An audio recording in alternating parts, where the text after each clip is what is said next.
Yo, what is going on today, YouTube? Hope you guys are doing fantastic. Today, I just want to talk about 5 things that I think everybody should know when it comes to SMITE 2, whether it's new mechanics or just simple things that I think the average player should know to at least make themselves a little bit better than somebody who maybe doesn't know that. So like the average silver player versus the average silver player that knows these 5 things, I think it'll be really helpful. One of them is a little bit more broad where people just don't really know what this item slash thing does. And I just want to explain it to people. Because I've had so many comments when I use it or if I get to play with it where it's like, how did you heal to full health? And that should kind of pivot us into the first thing. So in SMITE 2, the fire giant now also drops a little dagger, a little thing on the ground, a little consumable that you can pick up. See, we're on fire giant, we're doing it, and it's gonna happen into a little fight, but this is like, I very rarely pick it up because I'm usually a tank or just not useful on me. But right here, obsidian dagger. It is an interact thing that when you press the space bar, your interact key, you will be able to pick it up. So you see, I have nothing, and then I have this obsidian dagger. Now, what does the obsidian dagger do? The obsidian dagger does 500 true damage to you, and if you're below that 500 damage, if it's the thing that kills you, you will revive after about 2 seconds, full health.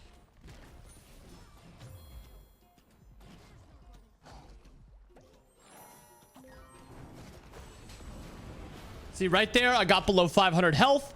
I proc it, and I go back to full health after a few seconds. That is the obsidian dagger. That's all it does. It only drops off a fire giant, but hopefully that answers some of your questions about how are you healing to full health? Is this a new character, active thing?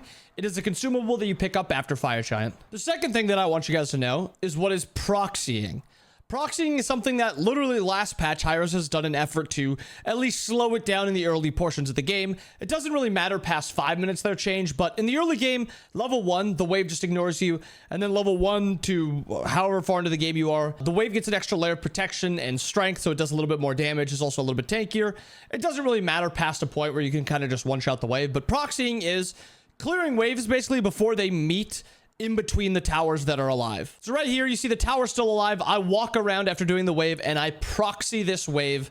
This makes it so it doesn't meet in lane. I then walk back up and clear the tower, but there's multiple ways to proxy. After doing a camp, you can proxy, teleport over to the other side of the map and proxy a wave, proxy at Phoenix.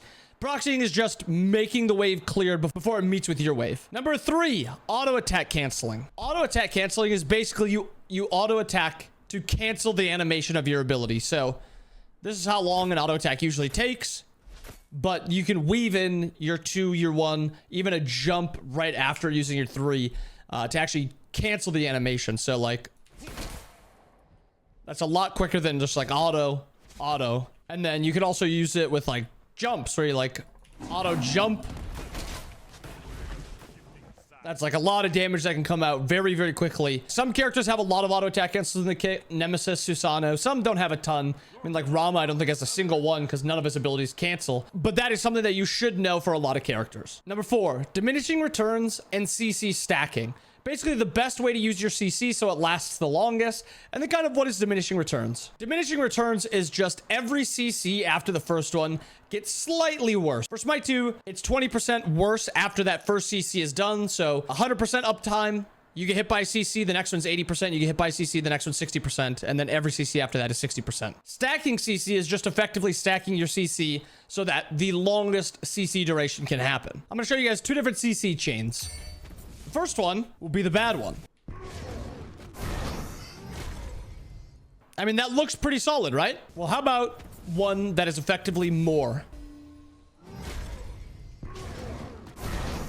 So the reason I chose Kabrakan is because there's 1 ignores diminishing return. So 1, I can kind of show you that in the game, diminishing returns are a thing. Your 2 is your longest CC at 1.3 seconds, but it doesn't ignore DR. So a bad way to combo CC with Kabrakan is to use your 1 and then your 2, because your 1 is a 0.8 second stun, but it ignores diminishing return. So the best way to combo CCs with Kabrakan is your 2 into your 1.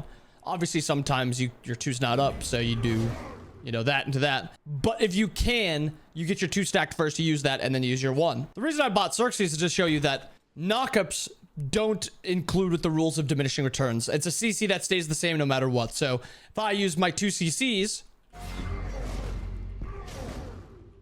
That Xerxes knockup is going to be the same no matter what. But that is what diminishing returns and stacking CC is. You want to combo your CCs so that you can get the most CC duration. Lastly, one that's not been talked about a ton since Alec talked about it many months ago. The amount of health and mana you get back leveling up. Comboing that with just getting those level up timers, especially at level 2, 3, 5. Those are like really big spikes where you're getting access to a new ability. Those are really big spikes you should keep in your mind. You should be paying attention to your XP bar, tracking when that next minion is going to get you that next level up. The reason this is more notable in Smite 2 than Smite 1 is in Smite 1, you used to get that percentage. So I'm at, what, 30% health? I'd get a 30% increase to my health based on how much I'd get from a level up. So if I get 100 health on a level up, I would only get 30 of that. But in Smite 2, you get that full 100%. So next minion, I'll hit level 2. I now have access to it, and I also just got another 100 health right there just from leveling up. That is 2 massive spikes where I have an extra ability, and I also get an extra 100 health. Use that to your advantage. You can bully a lot of players with that. But yeah, there is 5 things that I think everybody should know and everybody will be knowing going forward. But I do hope you guys enjoyed the video. I hope you guys have watched today. If you guys like this type of content, leave a like, subscribe to the channel, comment for the algorithm too. But I hope you guys have wonderful today. I'll see you guys again next time. Peace.